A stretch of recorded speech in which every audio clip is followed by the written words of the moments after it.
मित्रों 29 जून से लेकर के 15 नवंबर तक 139 दिन यानी 139 डेज के लिए शनि वक्री होने जा रहे हैं। तो क्या होंगे प्रभाव शनि के वक्री होने के कुंभ राशि पर? उड़ा देंगे आसमान में या दफना देंगे पाताल में? देखते हैं क्या होता है।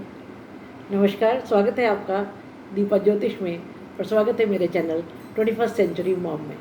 तो आप कहेंगे मैडम शनि वक्री होने जा रहे हैं और आप मुस्कुरा रही हैं, तो आप भी मुस्कुराइए। क्यों? क्योंकि दोनों ही परिस्थिति में अगर शनि अच्छे हैं तो भी और अगर बुरे हैं तो भी। अच्छे हैं तो खुशी की बात है, लेकिन अगर बुरे भी हैं तो दुखी होकर क्या होगा, उसका समाधान ढूंढना है। तो बात करते हैं कि क्या रहेगी परिस्थिति शनि के वक्री होने की। सबसे पहले मैं आपको बताऊं कि वक्री का जो शाब्दिक अर्थ है वो है उल्टी चाल। वास्तव में कोई भी ग्रह उल्टी चाल नहीं चलता है। क्या होता है कि जब पृथ्वी की धुरी और शनि की धुरी अलग अलग होती है, तो ऐसा समझ लीजिए पृथ्वी इधर जा रही है और शनि उसके साथ चलते चलते इधर कट के गए। तो ऐसी स्थिति होती है जैसे हम ट्रेन में बैठे हैं और लगातार आप बाहर जो खेत खलिहान है उनकी तरफ कंटिन्यूस अगर देखते हैं तो ऐसा लगता है खेत खलिहान पीछे भाग रहा है, क्योंकि वास्तव में खेत खलिहान पीछे नहीं भागता है, वास्तव में हम आगे जा रहे होते हैं। तो वही स्थिति होती है किसी भी ग्रह के वक्री होने की। अब बात यह है कि शनि वक्री होंगे तो उनके प्रभाव क्या होंगे। तो देखिए, कोई भी ग्रह जब वक्री होता है तो वो कई गुना बलशाली हो जाता है। अब उसके प्रभाव कैसे होंगे आपके ऊपर? तो आपकी जन्म कुंडली में शनि अगर अच्छी स्थिति में बैठे हैं तो अच्छे प्रभाव बढ़ जाएंगे, अगर न्यूट्रल हैं तो न्यूट्रल प्रभाव बढ़ जाएंगे, और अगर खराब स्थिति में है तो डेफिनेटली खराब प्रभाव भी बढ़ेंगे। इस एक सत्य को हमें स्वीकार करना चाहिए। अब बात यह है कि शनि अभी तक कहाँ थे, तो कुंभ राशि में बहुत स्ट्रांग पोजीशन में बैठे हुए हैं शनि। आपका 3.5 चल रहा है, तो कुंभ राशि में ही पहले वक्री होंगे। पहले अपनी ही राशि में उल्टी चाल चलते चलते चलते चलते जिस दूसरी राशि में हो जाएंगे, यानी कि अभी आपके फर्स्ट हाउस में है, फर्स्ट हाउस से 12th हाउस में जब हो जाएंगे तब कुछ समय वो कुंभ राशि में ही वक्री रहेंगे, क्योंकि एकदम 2 दिन में तो नहीं पहुंच जाएंगे ना। 139 का डेज का ये एक लंबा कालखंड है। तो इन 139 डेज में वो मकर राशि में जाकर के वापस भी आएंगे, क्योंकि 16 नवंबर से शनि मार्गी होंगे। तो कुछ समय वो वक्री स्थिति में ही कुंभ राशि में ही रहेंगे, वहाँ वक्र प्रभाव देंगे। उसके बाद जब वो मकर राशि में प्रवेश कर जाएंगे तो वो मकर राशि के प्रभाव देंगे। देखिए, जब तक शनि कुंभ राशि में है, कुंभ राशि में वक्री हो रहे हैं, तब तक उनका जो प्रभाव आप पर अभी चल रहा था, अच्छा था तो अच्छा और बुरा था तो बुरा, वो बढ़ जाएगा, क्योंकि हाउस चेंज नहीं हो रहा है।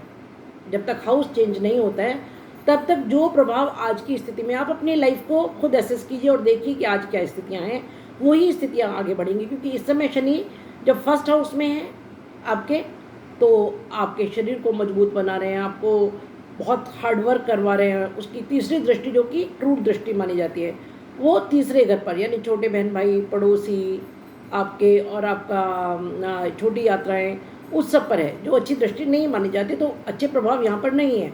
7वीं दृष्टि दाम्पत्य पर थी, यानी 7th हाउस पर थी, पार्टनरशिप पर थी।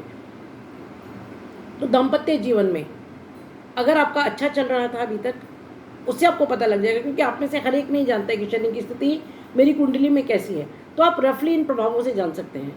तो वो बढ़ेगा, अगर खराब चल रहा था तो वो बढ़ेगा। उनकी शनि के पास 2 विशेष दृष्टियाँ हैं, तीसरी दृष्टि और 10वीं दृष्टि, और 10वीं दृष्टि उनकी कर्म भाव पर थी। कर्म भाव यानी 10th हाउस।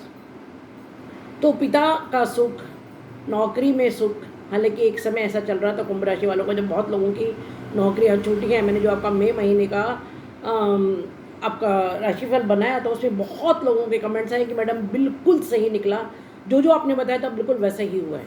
तो फिर से मैं बताऊं कि इसका काफ़ी हद तक प्रभाव इस बात पर डिपेंड करता है कि आपकी अपनी जन्म कुंडली में शनि की स्थिति कैसी है। दूसरी बात, जो एक डर फैला दिया जाता है कि अरे शनि वक्री हो जाएगा तो ये हो जाएगा, शनि वक्री हो जाएगा तो वो हो जाएगा। देखिए, शनि न्याय के देवता हैं।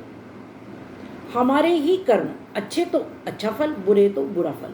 अब आप कहेंगे मैडम हमने तो कुछ बुरा किया नहीं, फिर भी हमें तो बुरा फल मिल रहा है। तो देखिए, आप सिर्फ इस जन्म के कर्मों को जानते हैं, आपके पूर्व जन्म में उस आपने क्या किया है, उससे पूर्व जन्म में क्या किया है, हम नहीं जानते। तो अगर हमें अच्छा फल मिल रहा है तो भी मान करके चलिए कि हमारे ही कर्मों का फल है, और बुरा मिल रहा है तो भी मान के चलिए हमारे ही कर्मों का फल है। अब जब शनि वक्री होकर के मकर राशि में जाएंगे तो ये प्रभाव बदल जाएंगे। अब ये प्रभाव कैसे बदलेंगे वो मैं आपको बताती हूँ। जब शनि मकर राशि में जाएंगे तो वो आपके 12th हाउस में आएंगे। 12th हाउस हमारा खर्चे का घर है। खर्चे बढ़ेंगे धुआंधार। जो आपने बजट बनाया है किसी भी काम के लिए, क्योंकि आप इस समय किसी न किसी काम में ज़रूर हैं, वो मल्टीपल टाइम्स बढ़ जाएगा और आप बिना सोचे समझे खर्च कर देंगे। तो सबसे पहली बात, बिना सोचे समझे खर्च नहीं करना है। अगर आपका खर्चा मल्टीपल टाइम्स बढ़ जाता है तो भी आपको उस खर्चे को संभालना है। दूसरी बात, ये एग्जिट का घर है। जो 12वां घर है वो इस पृथ्वी लोक से निकलने का घर है, तो हर जगह का एग्जिट का घर है। ये विदेश का घर है। तो जो कुछ प्रोजेक्ट्स, कोई काम जो आपने शुरू किए थे वो आप नोटिस कीजिएगा, और मुझे प्लीज़ इस बारे में रिमार्क्स ज़रूर लिखिएगा और नोट्स ज़रूर लिखिएगा, मुझे कमेंट ज़रूर लिखिएगा कि 15 नवंबर तक वो काम पूर्ण होगा।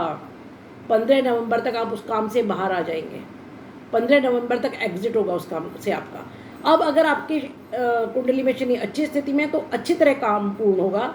अगर शनि अच्छी स्थिति में नहीं है तो हो सकता है कि आपको जॉब से निकाल दिया जाए या किसी काम को आप बीच में छोड़ के जाए, लेकिन 15 नवंबर के आसपास एग्जिट होगा उस काम से, प्रोजेक्ट से, नौकरी से, बिजनेस से, किसी पार्टनरशिप से, जिससे भी होगा 15 नवंबर तक एग्जिट होगा।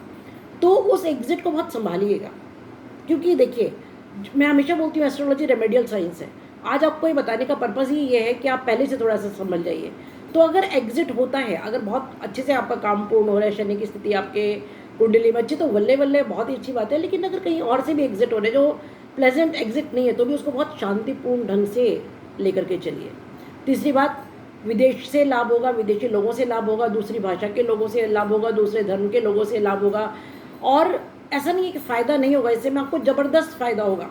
रीज़न ये है कि ईश्वर की कृपा से बृहस्पति आपके चौथे घर में है, और बृहस्पति की जो नवी दृष्टि है, जिसे अमृत दृष्टि कहा जाता है, वो आपके 12वें घर पर होगी। तो Brihaspati will come as your rescuer, आपको बचाने के लिए आएंगे हर उस परिस्थिति से जिसमें आप फंसेंगे। तो कुल मिला के क्या होगा, प्रॉब्लम्स आएंगी लेकिन आप उनसे बाहर भी आ जाएंगे। केतु की 5वीं दृष्टि होगी, क्योंकि शनि पर, और केतु और शनि मित्र हैं, तो वो भी आपको सपोर्ट करेगा। तो लाइफ ऊपर जाएगी नीचे आएगी, ऊपर जाएगी नीचे आएगी, लेकिन संभल कर रहेगी, कोई डैमेज नहीं होगा। ये सबसे अच्छी बात है, ठीक है। और क्योंकि आपकी राशि के स्वामी हैं कुंभ के शनि, है ना, और जिस राशि में जा रहे हैं मकर में, वो भी आपकी अपनी ही राशि है। कुछ समय तक, जब तक सूर्य आपके 5th हाउस में रहेंगे, तब तक जब सूर्य की दृष्टि वहाँ होगी, या बाकी समय में भी जब सूर्य की दृष्टि किसी न किसी रूप में शनि पर पहुँचेगी, वो थोड़ा टफ टाइम होगा, क्योंकि सूर्य और शनि पिता पुत्र होते हुए भी शत्रु भाव रखते हैं। ये चेंज होगा, 139 डेज के लिए चेंज है, समय लंबा है, लेकिन घबराने की बिल्कुल भी कोई भी ज़रूरत नहीं है। क्यों? क्योंकि शनि न्यायदाता है। मैंने अपने जीवन काल में, मैं एस्ट्रोलॉजी में बहुत लंबे समय से हूँ, और मैंने अपने जीवन काल में शनि की ढैया में, शनि की 7.5 में, शनि के वक्री होने में लोगों को ज़मीन से आसमान तक भी पहुँचते देखा है। तो हमेशा इसके बुरे प्रभाव नहीं होते हैं। हाँ, अगर आपकी हॉरोस्कोप में शनि की स्थिति खराब है और बुरे प्रभाव भी हो रहे हैं तो भी, तो मैं जिनके अच्छे प्रभाव हैं उनको भी और जिनके बुरे प्रभाव हैं उनको भी सबको एडवाइस करती हूँ कि हनुमान चालीसा ज़रूर ज़रूर ज़रूर कीजिए। हो सके तो सुंदरकांड कीजिए, अगर हो सके तो दक्षिण मुखी हनुमान के सामने तिल के तेल का या सरसों के तेल का दीपक जलाएं। जो भी आपके यहाँ सर्वेंट्स हैं या जो सेवक गण हैं, उनका 1 रुपया भी मारिए मत। उनका 100 रुपया अगर बनता है तो 10 रुपया और ऊपर रख करके दीजिए। काली वस्तुओं का दान कीजिए, काला कपड़ा, काली उड़द, काला छाता, या ऐसे कुछ भी चीज़ें जो काली चीज़ें उनका दान कीजिए। और हो सके तो शनि स्त्रोत का जाप कीजिए, या बीज शनि मंत्र ओम शम शनिश्चराय नमः का जाप कीजिए। ये कोई बहुत बुरा वक्त नहीं है, कोई तोप नहीं चलने वाली है, कोई विनाश लीला नहीं होने वाली है। ठीक है, आज हम जैसे एस्ट्रोलॉजर्स हैं जो बता रहे हैं तो आपको कम से कम पता लग रहा है, तो ये एक अच्छा फ़ायदा है कि आप संभल सकते हैं। भाई ठीक है, हमें पता लग रहा है कि हम जहाँ जा रहे हैं वहाँ बारिश होने वाली है, तो हम छाता लेके घर से निकले। यही पर्पज़ है इसका, परेशान होने की बिल्कुल कोई ज़रूरत नहीं है। हाँ, अपनी तरफ से जो हम कर सकते हैं वो ज़रूर कीजिए। खुश रहिए, प्रसन्न रहिए और परेशान होने की ज़रूरत बिल्कुल नहीं है। अगर आप मेरे चैनल पर नए हैं तो सब्सक्राइब कीजिए, शेयर कीजिए और लाइक कीजिए। Thank you. Stay happy, stay blessed. Shubham भवतु, कल्याणम भवतु।